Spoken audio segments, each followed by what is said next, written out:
The nanny hears a noise upstairs. The father checks the hidden camera and discovers the nightmare. When parents can't take care of their child, they often hire someone to do so. The nanny then becomes responsible while they are away, and sometimes she has to be a real superhero. This is the story of the nanny who heard a noise upstairs and the father who, after checking the camera, encountered a nightmare. Watch the video to find out everything. The brave nanny, Allison, was taking care of 5-year-old Hayden.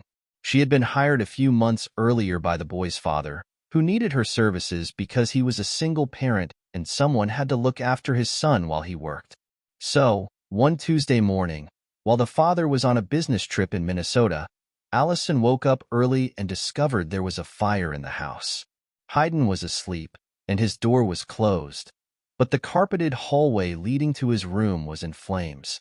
The fire had apparently started after a broken fan in an upstairs bathroom overheated and caught fire at 3 a.m. Allison, however, managed to put out the fire with water and immediately called Hayden's father to tell him what had happened. It was only a small fire, so there was nothing to worry about. The nanny went back to bed. However, at 6 a.m., the woman woke up again, this time to a deafening sound, the smoke detector alarm, and a noise from the fan. It had caught fire again and fallen from the ceiling. This time, the fire spread through the seconds later. Allison immediately jumped out of bed and ran barefoot to the child's room. She called for him, but he had hidden under his blankets and was too scared to come out of the bedroom. She didn't have much time, so she had to find him quickly. However, she was barefoot and the carpet was on fire.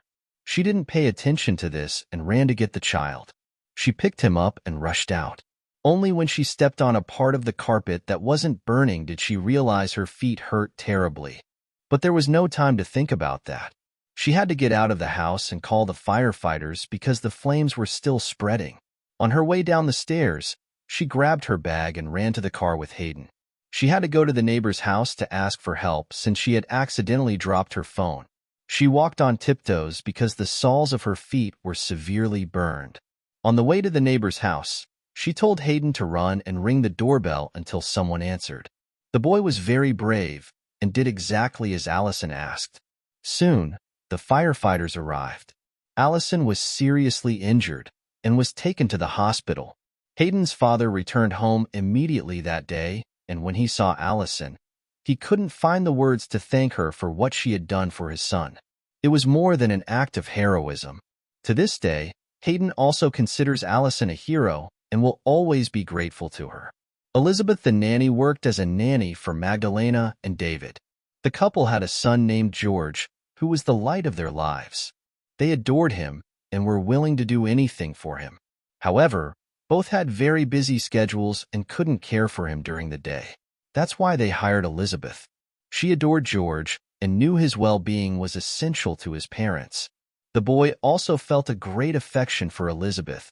From the moment he saw her, he loved her. He was always happy to see her and satisfied with her care. She loved working with the family and took excellent care of the little one. George, by the way, was a very cheerful child, and he made sure the nanny enjoyed her job. On a beautiful sunny day, Elizabeth went to work with enthusiasm. Since it was summer and the sun was shining so brightly, she decided to take George outside to have some fun. It was a lovely day, and getting some fresh air did them both good. Everything seemed normal until they returned to the house. When Elizabeth opened the front door, she noticed something was wrong but couldn't tell what it was. Sensing danger, she decided not to let George inside. However, the boy didn't understand her and ran happily inside to get his toys. She couldn't blame him, he was just a child, and the house was his safe place. She begged him to stay close to her, but he didn't listen. He could only think about his toys and was completely distracted. Elizabeth grew worried, and the unsettling feeling persisted as she stood there watching the boy. Then, she heard a noise coming from upstairs, the sound of very heavy footsteps. Who could they belong to? She was certain George's parents hadn't returned yet. Panic set in, but luckily and almost instinctively, she stepped into the house without thinking. She grabbed George and quickly ran out with the boy still in her arms. She climbed over the neighbor's fence. When adrenaline is high, You can certainly do very difficult things with ease. All Elizabeth could think about was safety and escape. She crossed the yard to the neighbor's front door and began pounding on it desperately, hoping someone would answer. When the neighbors saw her, they knew something terrible was happening and invited her inside. Finally, she felt relieved to be safe with the little one. Her heart was still racing, but she slowly began to calm down.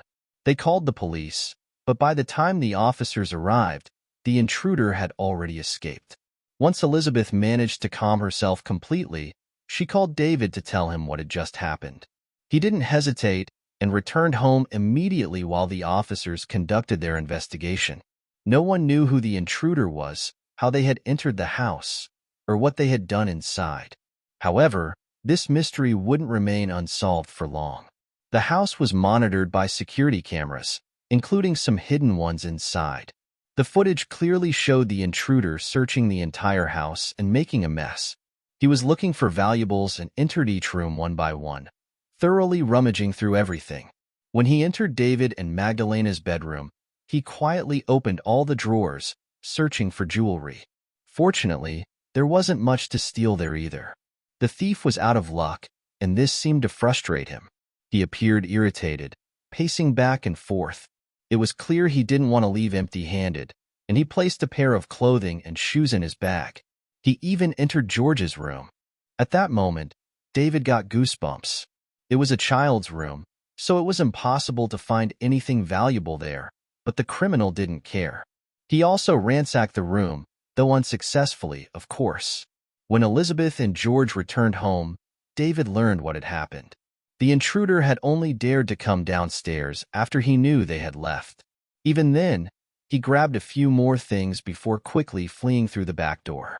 As he approached the street, his pace slowed. He walked more calmly, as if nothing had happened, and managed to escape the police. After the incident, David felt terrible. He blamed himself for not being there to protect his son and for making it easy for the thief to enter the house. He had left a ladder outside, which the thief had used to gain access. David was also concerned because the intruder had roamed the neighborhood in broad daylight without being noticed. No one suspected him on the street. He wasn't even wearing a mask and walked silently. The idea that this man entered the house so brazenly, even in broad daylight, still scares the family. No longer feels safe in that house. What would have happened if Elizabeth hadn't reacted so quickly? She is truly a superhero, and the family is incredibly grateful to have a nanny like her. Elizabeth saw her job as keeping little George safe and continuing to care for him. David and George hope to keep Elizabeth with them for a long time, as they feel blessed to have someone like her by their side. Heroes don't always need a cape to be recognized. I hope you enjoyed the story. If you did, don't hesitate to like the video and share it with your friends as well. Subscribe to our channel and turn on the notification bell to watch more fascinating stories. Have a great day.